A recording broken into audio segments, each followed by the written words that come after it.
The second question of formulation states that vitamin A and B are found in two different foods F1 and F2. 1 unit of food F1 contains 2 units of vitamin A and 3 units of vitamin B, and 1 unit of food F2 contains 4 units of vitamin A and 2 units of vitamin B.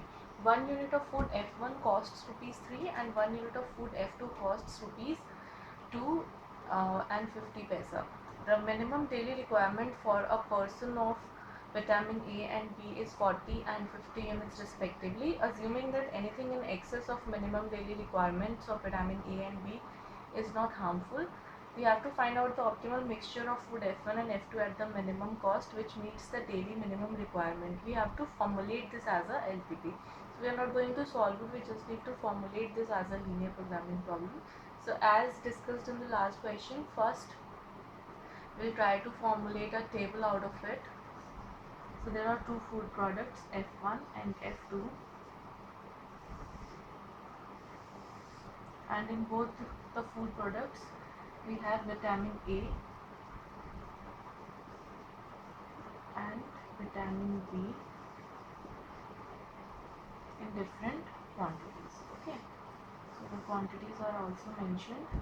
It is written that 1 unit of food F1 contains 2 units of vitamin A. So 1 unit of F1 contains 2 units of vitamin A and 3 units of vitamin B. 1 unit of food F2 contains 4 units of vitamin A. So 1 unit of F2 contains 4 units of vitamin A and 2 units of vitamin B. What else is given? 1 unit of food F1 costs rupees 3 and 1 unit of food F2 costs 2 rupees 50 paisa. So here we are given cost in rupees per unit. So it is given as 3 rupees per unit of F1 and 2 rupees 50 paisa per unit of food F2. The minimum daily requirement for a person of vitamin A and B is 40 and 50. So requirement.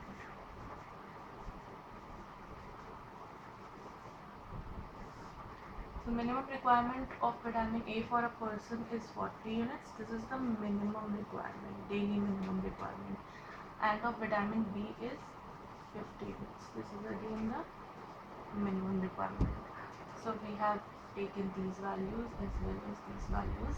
We have taken all these values in this table. Now we are going to formulate a linear programming problem from this. Now here, as the cost is associated with food F1 and F2, so what will be our decision variables? We'll define X1 as number of units of food F1 to be consumed, and X2 is number of units of food F2 to be consumed. Now as the cost per unit is given, so our objective here will be to minimize the cost. So we'll write down the objective function. So first of all, what will be the cost expression?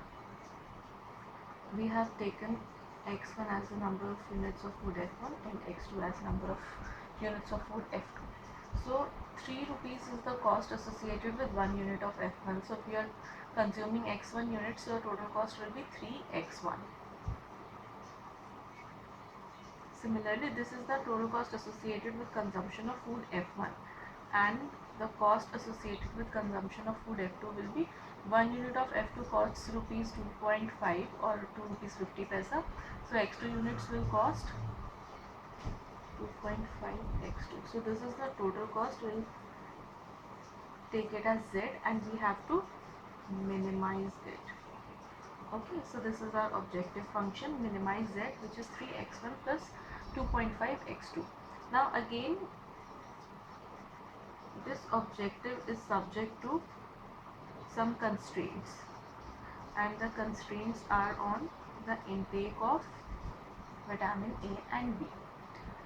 1 unit of F1 contains 2 units of vitamin A. So if x1 units are consumed, so total vitamin A consumption will be 2x1.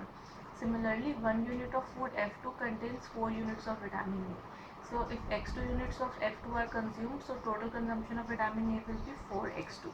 So total consumption of vitamin A is 2x1 plus 4x2. Now this is the total consumption of vitamin A and it should be minimum 40. That means at least 40 units of vitamin A are required.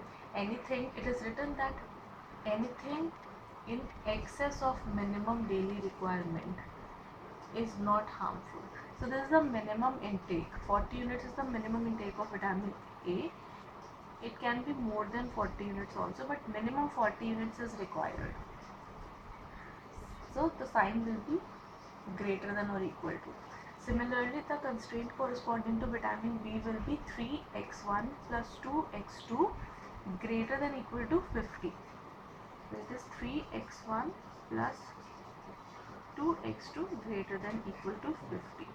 Again, as the number of units of food F1 and F2 cannot be negative, so that means our variables x1 and x2 must be greater than or equal to 0. So this is our LPP formulation for second problem.